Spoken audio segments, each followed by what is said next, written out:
আসসালামু আলাইকুম। ওয়ালাইকুম আসসালাম। সিফাত, কেমন আছো ভাতিজা? জি কাকা, আল্লাহর রহমতে ভালোই আছি। তা আপনাকে কেমন চিন্তিত লাগছে কেন কাকা? কি বলবো ভাতিজা, কোরবানি নিয়ে মহা টেনশনে আছি। কেন কাকা? প্রতি বছর তো দেখি বেশ মোটা তাজা গরুই কোরবানি করেন, এবার করবেন না? আরে ভাতিজা, কোরবানি না করলে কি চলে? লোকে কি বলবে? রাজধানীতে থাকি, মানুষকে মুখ দেখাবো কি করে? তাছাড়া তো জানোই যে করোনায় সব কিছু এবার বন্ধ, টাকা পয়সাও বেশি কামাতে পারিনি। গরু একটা কিনছি, কিন্তু জুৎসই হলো না। কেন কাকা? জুচ্ছ না হওয়ার পিছনে কারণ কি? আরে ভাতিজা, তোমার তো ফেসবুক নাই, তুমি তো দেখতে পারো নাই।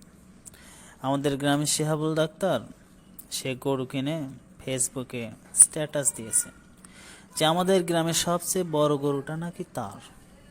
আমি কি ওর চেয়ে কম হয়েছে নাকি? এখন তুমি বলো, কেমনটা লাগে? ও আচ্ছা, এই জন্য তাহলে আপনি চিন্তিত। তা শিফাত, তোমার বাবার খবর কি? তোমার বাবা কি গরু টরু কিনছে নাকি? জি কাকা, আপনি তো জানেন আমরা মধ্যবিত্ত মানুষ, আমরা আর কি কিনবো, একটা ছাগল কিনেছি। ও আচ্ছা, তোমাদের তো আত্মীয় স্বজন কম, তোমাদের কোরবানি ছোট করলেই হবে। কিন্তু আমার তো অনেক আত্মীয় স্বজন, লোকজন আসে, তাই কি করব? আচ্ছা কাকা, একটা কথা বলি। হ্যাঁ বলো। কাকা, আসলে কোরবানি তো আত্মীয় স্বজনের উপর ভিত্তি করে হয় না। কোরবানি হয় আল্লাহ তাআলাকে রাজি আর খুশি করার জন্য। ভাতিজা, তুমি তো ঠিকই বলেছ। সবাই তো কোরবানি করে লোক দেখানোর জন্যই। দেখো না, আজকাল কত সেলিব্রিটি মানুষ, তারা কোরবানি করে তাদের ভক্তদের রাজি এবং সন্তুষ্ট করার জন্য। আচ্ছা কাকা, চাচি আম্মা কোথায় গেছে? ওনাকে তো দেখছি না। ও শিফাত, বলো না, তোমার কাকিমা বাজারে গেছে। 3 দিন আগে একটা ফ্রিজ অর্ডার করেছিলাম, এ পর্যন্ত আসলো না। যার কারণে তোমার কাকিমা তো রেগে ভূত, সে দোকানেই চলে গেছে ফ্রিজ আনার জন্য।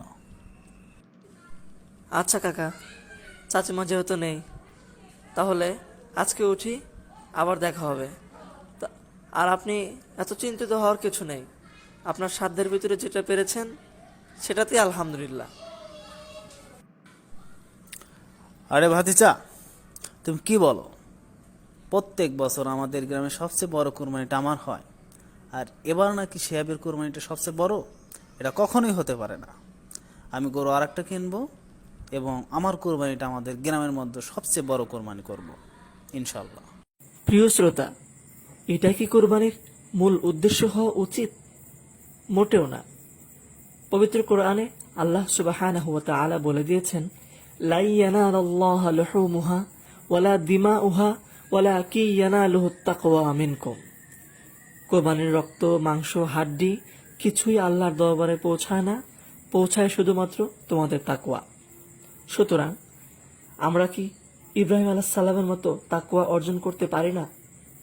আমরা ইচ্ছা করলেই কি ইব্রাহিম আলাইহিস সালামের মতো অন্তরে তাকওয়া নিয়ে কোরবানি করতে পারি না, যে কোরবানিটা হবে নিছক আল্লাহর জন্য? ইনশাল্লাহ পারি।